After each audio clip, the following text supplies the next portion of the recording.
तो प्रभु की उपस्थिति हमारे विश्वास के आधार पर नहीं है, वो अपने वादे के अनुसार करता है। ठीक है, अगर उसने कहा तो वो करेगा। वचन में लिखा हुआ है वो अपने वचन को पूरा करने का ध्यान रखते हैं। तो इसका ये मतलब है कि अगर यीशु ने कुछ कहा है तो वो उसको पूरा करने का ध्यान रखते हैं, चाहे हम विश्वास करें या ना करें। वो है, वो मौजूद है। वो पवित्र है तो वो पवित्र है। वो सृष्टि का मालिक है तो वो मालिक है। अगर उसने हम पापियों से प्यार किया तो किया, इसको कोई भी व्यक्ति झुटला नहीं सकता है, या कोई भी व्यक्ति अपने अविश्वास के द्वारा बदल नहीं सकता है। तो प्रभु जो हैं सो हैं। उसने कहा मैं जो हूं सो हूं, मैं जो हूं सो हूं। तो चाहे हमारा अविश्वास है, चाहे हम विश्वास करते हैं या नहीं करते हैं, या हमारा विश्वास डामाडोल है, हम कुछ भी करते हैं, लेकिन वो अपने वचन का पक्का है। उसने कहा कि जहां 2 या 3 मेरे नाम पर एकत्र होते हैं उनके बीच में मैं उपस्थित हूं, तो वो है, वो है। अगर उसने कहा कि मेरा नाम लेकर तुम पिता से जो कुछ मांगोगे मेरा पिता तुम्हें वही प्रदान करेगा, तो ऐसा है, ऐसा है। अब मनुष्य अपने विश्वास और अविश्वास के द्वारा कई चीजों को ग्रहण करता है, कई चीजों को ग्रहण नहीं करता। तो इसलिए परमेश्वर सत्य प्रतिज्ञ है, यानी अपनी प्रतिज्ञा, अपने वादे, अपने प्रॉमिस, अपनी बात, अपने वचन, अपने शब्द को पूरा करने वाला परमेश्वर है। इसलिए हमारा शक, हमारा अविश्वास, हमारी भावनाएं, हमारी धारणाएं, हमारे विचार, हमारे शब्द उस परमेश्वर की उपस्थिति को, वादे को, परमेश्वर के किए हुए कामों को और जो करने वाला है उसको झुटला नहीं सकते हैं। उदाहरण के लिए किसी किसी की धारणा है कि ईश्वर है, ये नहीं, वो तो है ही नहीं, उसका कोई एग्जिस्टेंस है ही नहीं। तो उसकी इस धारणा से या उसके ऐसा विचार कर लेने से या उसके ऐसा सोच लेने से परमेश्वर का अस्तित्व नहीं मिट गया। क्या आप समझ रहे? वो है, वो है। तो इसलिए हमें परमेश्वर पर पूर्ण विश्वास करना चाहिए। प्रार्थना करें, आंखें बंद रखें, प्रार्थना करें। धन्यवाद यीशु, तेरी महिमा स्तुति करते हैं प्रभु। आप कितने महान हैं, सच में आप सत्य प्रतिज्ञ हैं। जैसा कि तूने कहा तू सत्य प्रतिज्ञ परमेश्वर है, तुझे धन्यवाद। हम तेरी आराधना करते हैं प्रभु। चलिए मिलकर गीत गाते हैं और प्रभु की आराधना करें। प्रभु को पसंद आने वाली स्तुति करेंगे हम एक समय।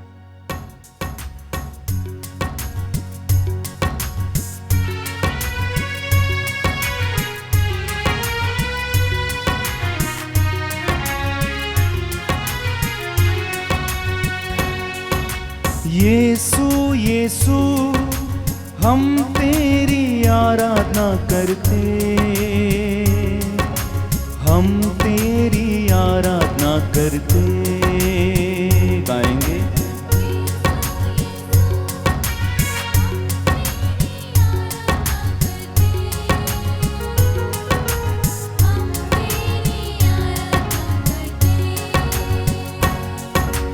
यीशु यीशु हम तेरी आराधना करते, हम तेरी आराधना करते। गाएंगे, मिलकर गाएं, मिलकर गाएं।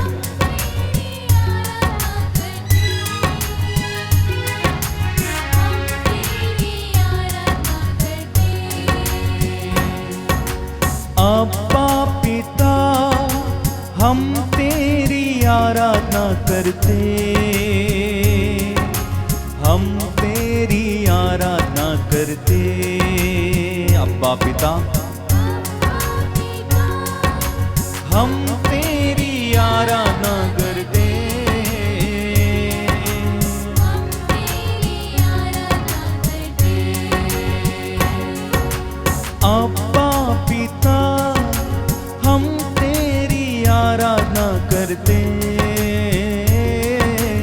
हम तेरी आराधना करते। अब्बा पिता, अब्बा पिता,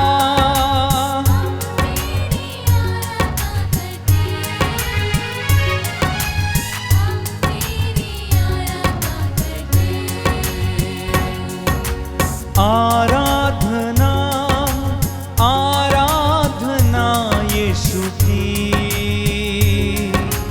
आराधना यीशु की, आराधना, हालेलुया।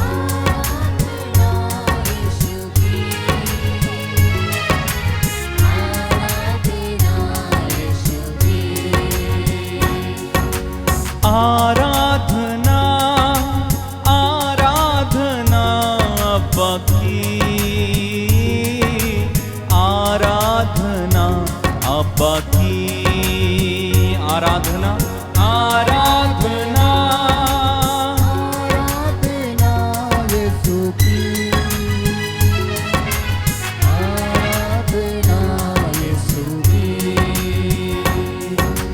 पावन आत्मा हम तेरी आराधना करते,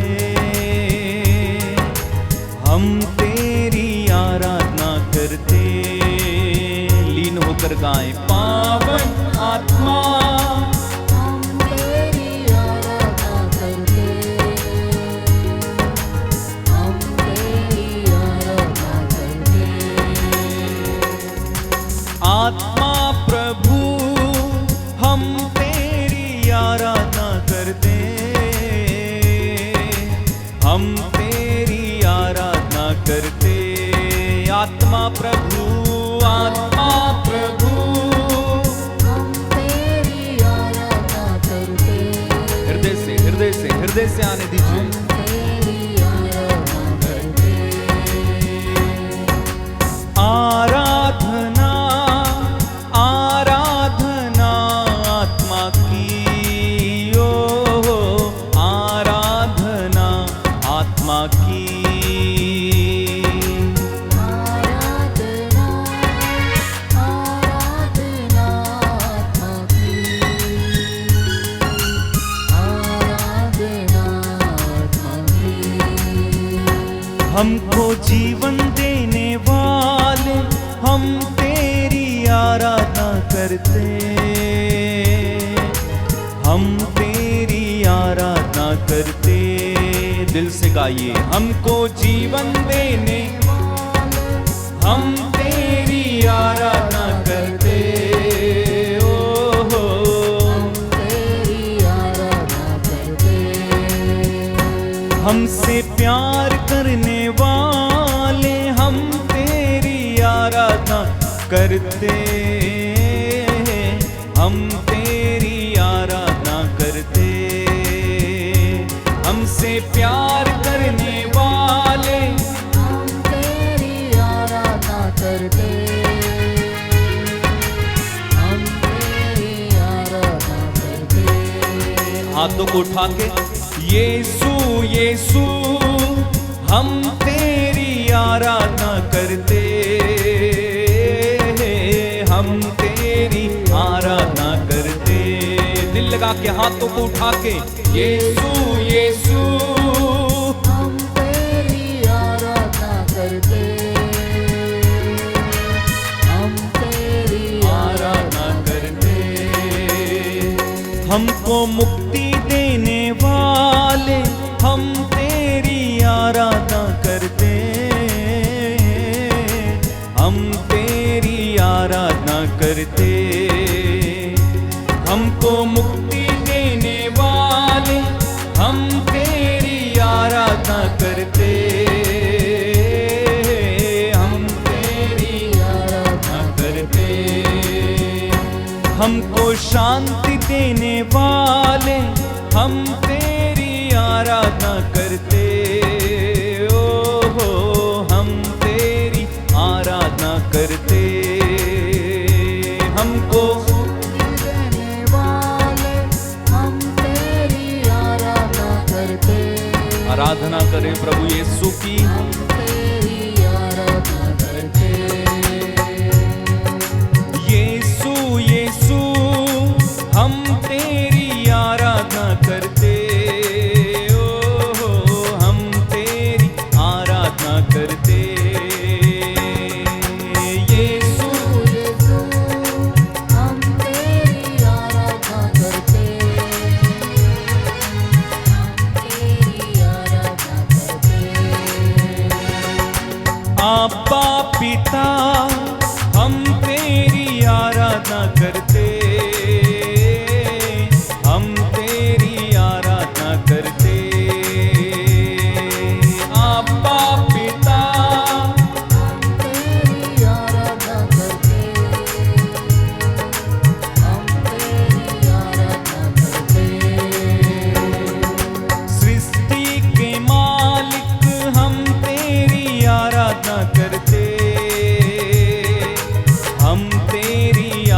परमेश्वर के पुत्र यीशु की एक साथ मिलकर यीशु यीशु यीशु यीशु हम तेरी आराधना करते, हम हालेलुया यीशु यीशु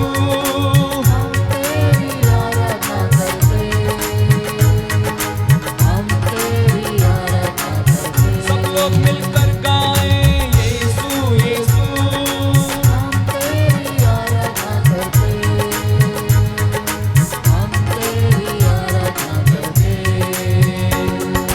हालेलुया हालेलुया आमीन, हालेलुया आमीन, हालेलुया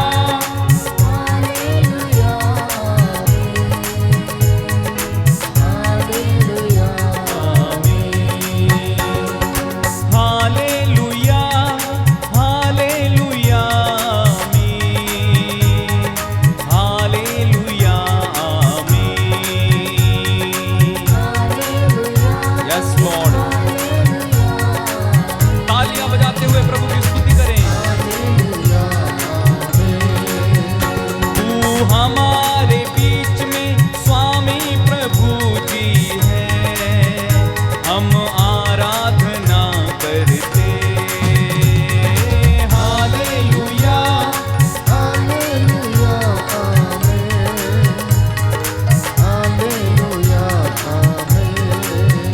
तू कितना भला मेरे परमेश्वर, हम आराधना करते,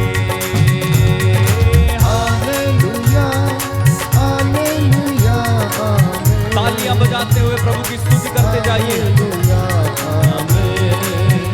तेरी महिमा प्रभु कितनी अपार है, तेरी महिमा की सीमा नहीं,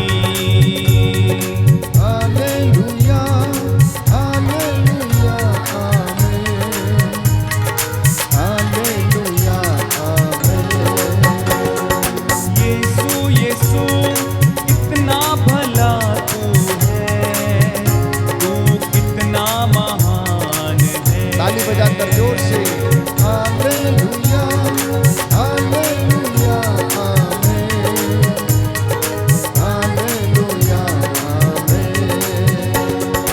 मेरे पिता कितना भला तू है, हम आराधना करते, हालेलुया हालेलुया आमीन, हालेलुया आमीन। परम प्रसाद में तू विद्यमान है, हम आराधना करते, हालेलुया हालेलुया आमीन। ताली बजाकर जोर से सभी लोग hallelujah hallelujah hallelujah hallelujah hallelujah hallelujah आनंद के साथ हालेलुया हालेलुया नाचते हुए हालेलुया हालेलुया पूरी भक्ति के साथ hallelujah hallelujah hallelujah hallelujah hallelujah hallelujah hallelujah hallelujah hallelujah hallelujah hallelujah hallelujah प्रभु यीशु महिमा हालेलुया हालेलुया तेरी स्तुति हो, हालेलुया हालेलुया आराधना हो, हालेलुया हालेलुया प्रशंसा आमीन आमीन तेरी, हालेलुया हालेलुया महिमा हो तेरी, हालेलुया हालेलुया जिंदा प्रभु तू, हालेलुया हालेलुया जिंदा खुदा तू, हालेलुया हालेलुया कितना भला तू, हालेलुया हालेलुया कितना बिला तू, हालेलुया हालेलुया तेरी महिमा हो, हालेलुया हालेलुया तेरी महिमा हो, हालेलुया हालेलुया यीशु प्रभु जी हालेलुया हालेलुया पावनकारी, हालेलुया हालेलुया ईश्वर सुत तू, हालेलुया हालेलुया मरियम नंदन, हालेलुया हालेलुया आदि और अंत